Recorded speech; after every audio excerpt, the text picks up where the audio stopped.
Ridge catches Deacon with Taylor. Today on Bold and the Beautiful, Steffy reveals to Ridge that Taylor has feelings for Deacon, and Sheila remains blissfully unaware of Deacon and Taylor. Read the last B&B recap. Steffy shocked Ridge by spilling her mom's secret as Bill laid out his plan to use Eric. At Forrester, Ridge starts grunting and shaking his head as Steffy explains that her mom has fallen for Deacon. They both think this is crazy. Steffy says Hope is thrilled about this, but they need to stop Sheila from learning about this. He can't wrap his head around what Taylor is thinking. It's like she shrugged off Deacon and Sheila's history. They are sure Deacon has manipulated his way into Taylor's life. Steffy says her mom confessed she has feelings for him. She reminds her dad that her mom went to a dark place after he left her again. He wants Taylor happy, but not in a way that will put everyone in danger. Steffy explains she's already given her mom an ultimatum. She wants to protect her mom, but her kids come first. They want Taylor to have someone, just not Deacon. She thinks her mom is lost. Ridge is sure she will find her way back to reality. He decides to go and check on her.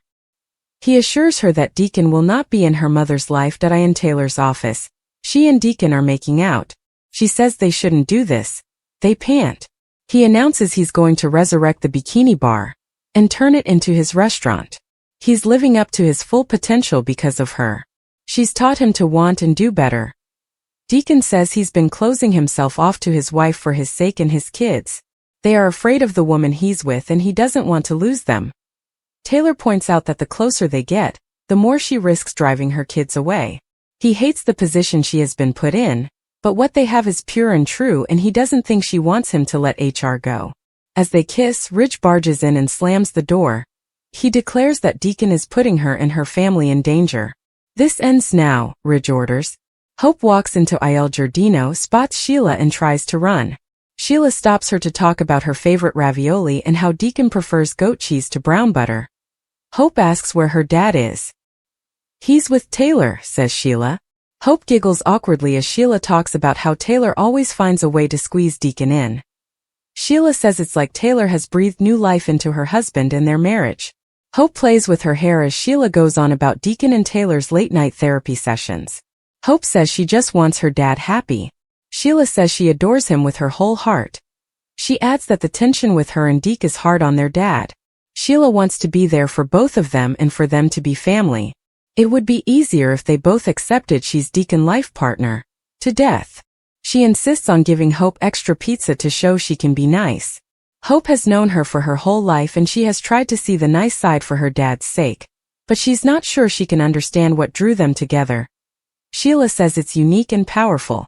They have their own language and Taylor speaks it now too. Hope says her father has certainly changed because of the love of a woman. Sheila gets all the pizzas and bag of food Hope ordered. She tells her how well she and Deacon work. They have a beautiful life together that is more than she ever dreamed of. She will always fight for Deacon and no one will ever come between her and her husband.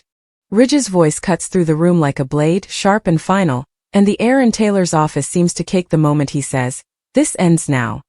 Cleric freezes, his hand still resting at Taylor's midriff, his breath uneven, his eyes zipping first to Ridge and also back to Taylor as if searching her face for authorization to speak, to move, to do anything at all. Taylor's heart is pounding so loudly she's sure Ridge can hear it, each beat echoing with guilt, fear, and a stubborn recalcitrant pull she doesn't want to admit out loud. Ridge steps completely into the room, slamming the door behind him with enough force to make the framed degrees on Taylor's wall rattle. His jaw is gripped, his eyes blazing with a familiar blend of protectiveness and fury. The same look he's worn so numerous times before when he believed someone he loved was walking straight into peril. He points at Deacon, his cutlet shaking, not with query but with slightly contained rage. He tells Cleric that he's a manipulator, that he always has been, that he uses vulnerability like a tool and leaves wreckage behind him wherever he goes. Cleric opens his mouth to argue, but Ridge cuts him off, advising him that this isn't a debate, it's a protestation.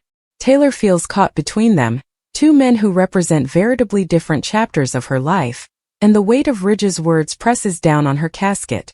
She tries to speak, tries to explain that this isn't what Ridge thinks, that she's not being wisecracked, but the words tangle up with her feelings and refuse to come out fairly.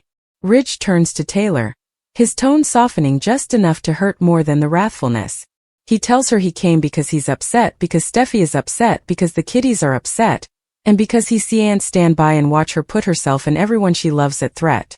He reminds her of Sheila, of everything that woman has done, every life she's touched and nearly destroyed.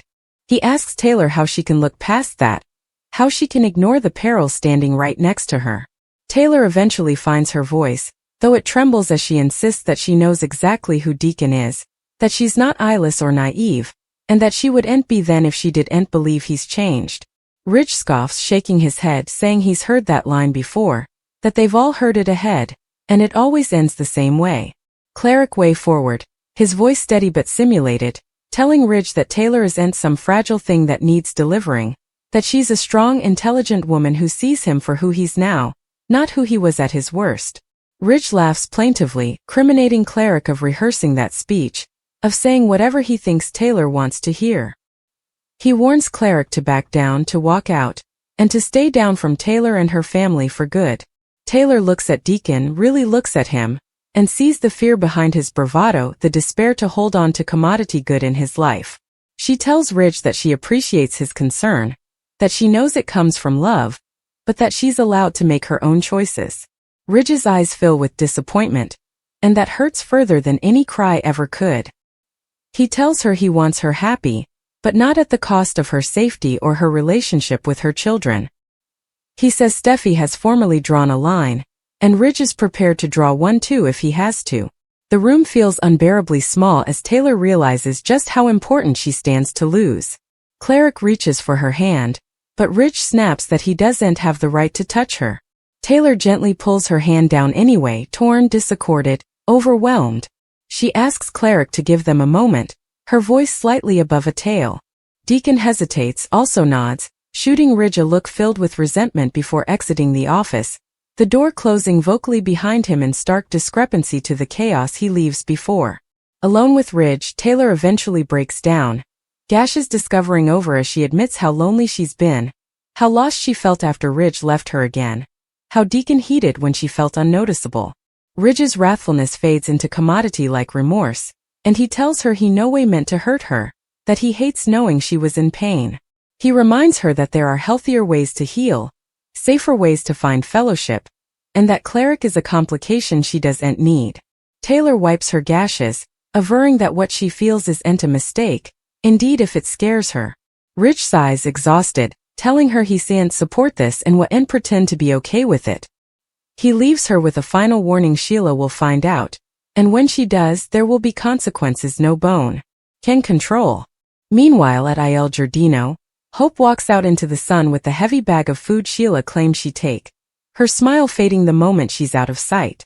She exhales shakily, replaying every word Sheila said, every unconscious comment about Taylor and Deacon's late-night sessions.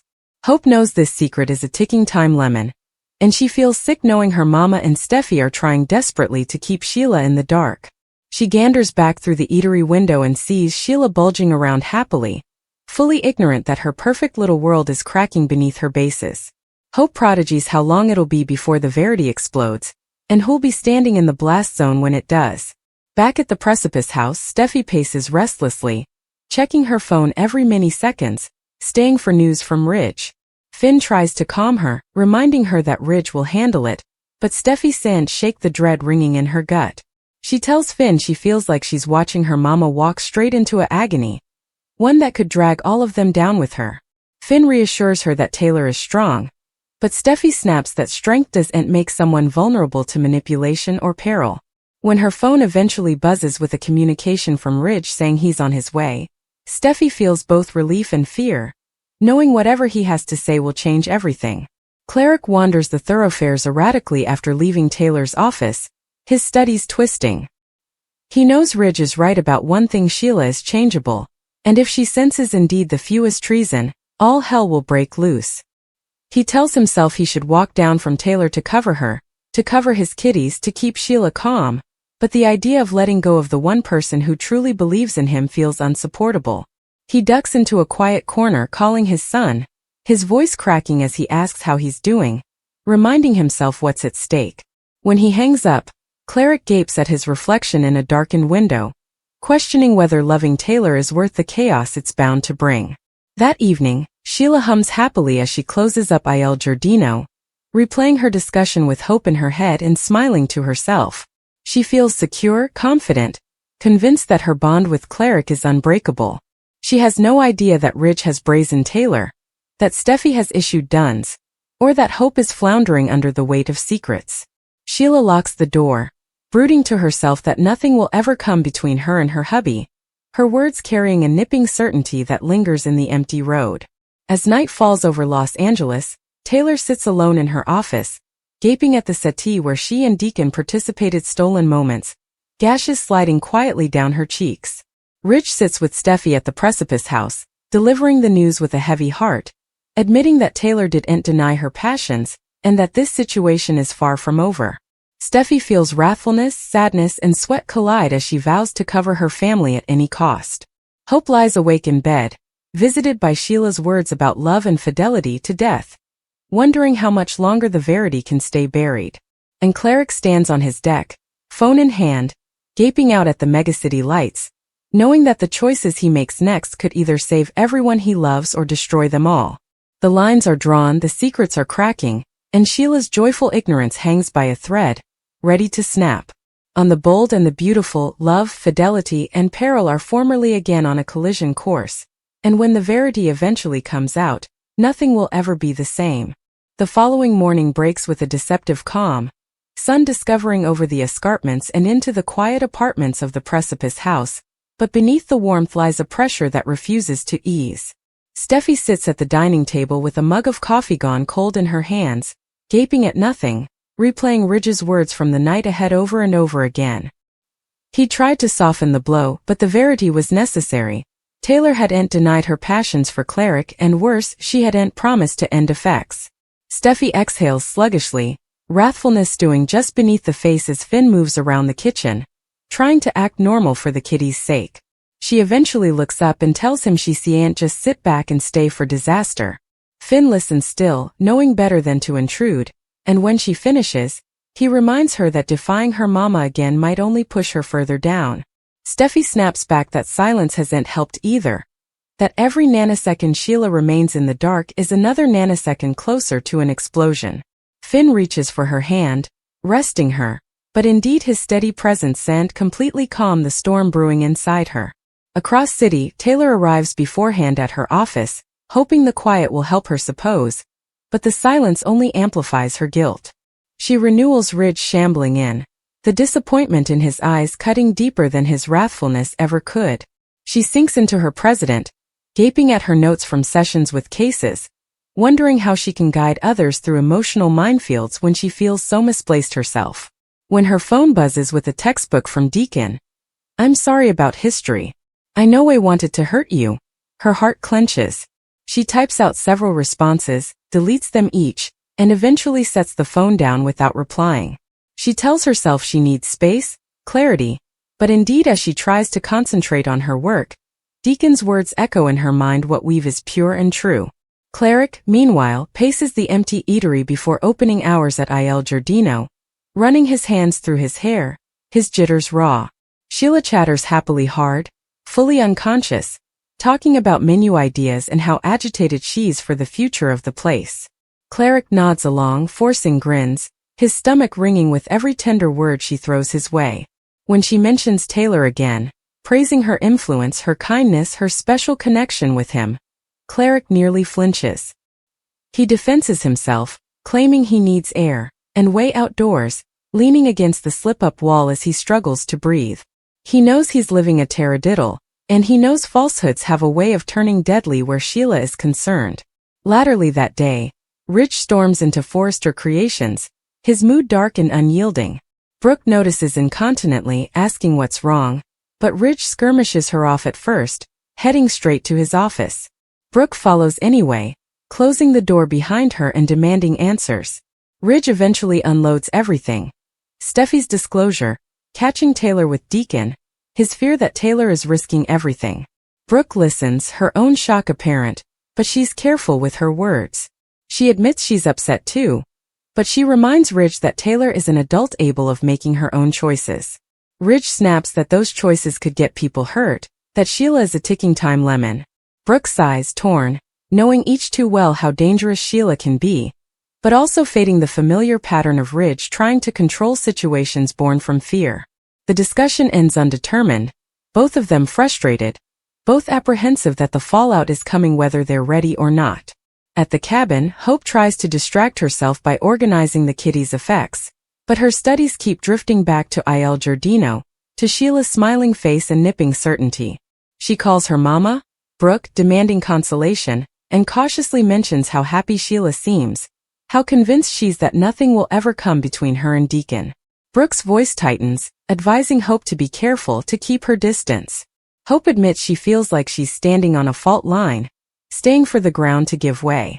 After they hang up, Hope gapes at her phone, tempted to call her pater, to advise him, to supplicate him to be honest, but sweat stops her. She knows the verity could shatter everything. That autumn, Steffy eventually decides she can't stay any longer. She drives to Taylor's office, her jaw set, rehearsing what she'll say. When she arrives, Taylor is surprised but not entirely shocked to see her son standing there, arms crossed, eyes blazing. The discussion is immediate and violent. Steffy demands to know if her mama plans to keep seeing Cleric. Taylor tries to explain her passions, averring she's studied this through, but Steffy interrupts, her voice breaking as she reminds her mama of Sheila, of Finn, of the kitties. She tells Taylor she's alarmed, that she doesn't want to lose her. Taylor's resoluteness wavers as she sees the fear in her son's eyes, and for a moment, she considers ending it each right also and there. But also she admits the verity, she doesn't know if she can walk down. Steffy feels like the ground has dropped out from under her, and she leaves in gashes, advising her mama that if Sheila finds out, there will be no going back. As if summoned by fate, Sheila herself begins to smell that commodity is out. She notices Deacon's distance, his distracted answers, the way he avoids her eyes. That night, she questions him directly, her tone light but her aspect sharp. Cleric deflects, condemning stress, business worries, anything he can suppose of. Sheila smiles, accepting his explanation on the face, but as soon as he turns down, her expression hardens. Sheila has survived too important to ignore her instincts, and they're screaming that someone is hanging what's hers. The pressure escalates when Sheila overhears a scrap of discussion between two workers at Il Giardino mentioning Taylor and Deacon together. Her heart skips, dubitation, kindling incontinently. She confronts Deacon again, this time with an edge in her voice, asking why people are talking. Cleric panics, averring it's nothing, that Taylor is just a therapist, a friend. Sheila watches him nearly, filing down every vacillation, every flicker of fear. She kisses him vocally, telling him she trusts him fully, but the words sound concave indeed to her own cognizance. That evening, Ridge shows up at Taylor's place unannounced, unfit to let effects rest. He finds her sitting alone, gaping at a glass of untouched wine. Their discussion is quieter this time, heavy with participated history. Ridge admits he's spooked, not just of Sheila, but of losing Taylor for good. Taylor admits she's tired of being told who she can and can't love, tired of immolating her own happiness. They talk in circles, love and remorse weaving together, neither willing to completely give in. When Ridge leaves, he knows he has induced her, and that consummation haunts him. The breaking point comes days latterly at a family gathering that was meant to be inoffensive, a casual regale at Brooke's house. Everyone is there: Ridge, Brooke, Steffy, Finn, Hope, indeed Deacon and Sheila. The atmosphere is tense from the launch, forced grins and polite discussion slightly masking the apprehension. Taylor arrives late, locking eyes with Cleric across the room, the implied connection between them electric and dangerous. Sheila notices incontinently, her aspect, snapping back and forth, her dubitation, glaring into certainty. As regale progresses, Sheila can't contain herself. She makes pointed commentary about fidelity, about honesty, about how she'd do anything for her hubby. The room grows quiet, everyone seeing the shift. Eventually, Sheila turns directly to Taylor, thanking her for being such a probative presence in Deacon's life. Taylor stiffens, floundering to respond. Cleric looks like he might be sick. Steffy grips Finn's hand under the table, her heart racing. Also Sheila drops the lemon. She asks, sweetly but loudly enough for everyone to hear, if Taylor's support includes kissing her hubby. Gasps ripple through the room. Taylor freezes, Cleric stands suddenly, and Ridge is on his bases in a moment, crying that this is exactly what he advised about. Sheila laughs, a low, unsettling sound, as she watches the chaos unfold, attesting her reservations with grim satisfaction. The battle is explosive. Sheila accuses Taylor of treason, of destroying her marriage, of stealing what belongs to her. Taylor tries to defend herself, averring nothing happened while Sheila and Deacon were together, but Sheila isn't hearkening. Cleric way between them, soliciting Sheila to calm down, admitting he cares for Taylor but swearing he no way meant to hurt anyone. Sheila's eyes darken, her voice dropping to an intimidating calm as she tells him love doesn't reason treason. Steffy pulls her mama back as Sheila lunges forward, and Finn positions himself protectively in front of Steffy. Brooke pleads for everyone to stop. Hope is in gashes, and Ridge demands Sheila leave incontinently.